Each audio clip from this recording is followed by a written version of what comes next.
We're off to a wild start in 2019, highlighted by this week's flash crash in dollar yen, and the market will now look to take in the always anticipated U.S. monthly employment report.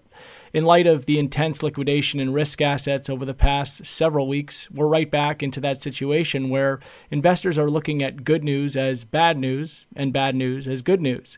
President Trump's battle with the Fed is very much aligned with investor sentiment, a sentiment that is begging for the Fed to take its foot off that policy normalization gas pedal, deferring to a full pause on rate hikes in 2019.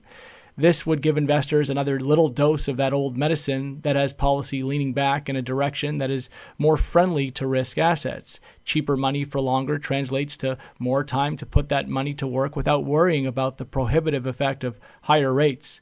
And so the best way for investors to get what they want is to root for economic data to come in softer, so the Fed no longer has an excuse to keep with a more restrictive timeline.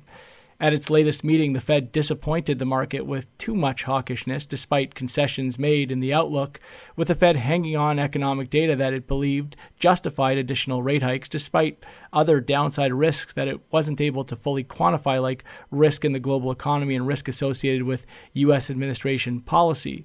This is what the jobs report will come down to on Friday, and this is why it's important to understand why bad news has a much better chance of inspiring a risk-on reaction than the good.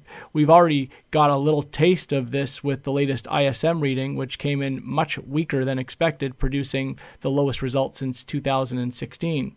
The reaction was clear in the currency market, with risk FX getting a boost as U.S. dollar yield differentials moved out of the buck's favor. The stock market also did its best to recover on the bad news, on this expectation that it would help pressure the Fed into a more accommodative stance. But we were careful to say that bad data would be viewed as good news to investors and that it would be more investor-friendly, but not necessarily enough to do what it once was able to do, rallying the market to fresh record highs.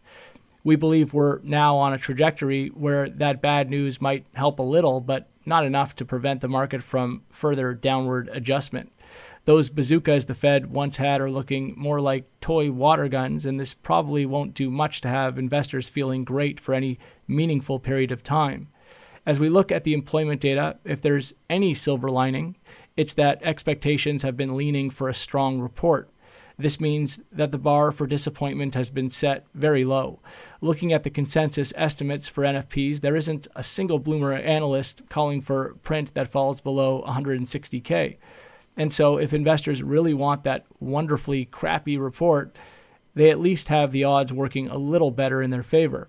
A big dip in NFPs, uptick in the unemployment rate, and subdued hourly earnings would be that dream ticket of bad news that's so desperately sought after. We realize the ridiculousness of it all, but that's exactly where we're at again. Breaking it down, NFPs are expected to come in around 180K, up from 155K previous. Hourly earnings are expected to pull back to 3% year on year from 3.1% previous, while the consensus for the unemployment rate is to hold steady at 3.7%. That's all for now.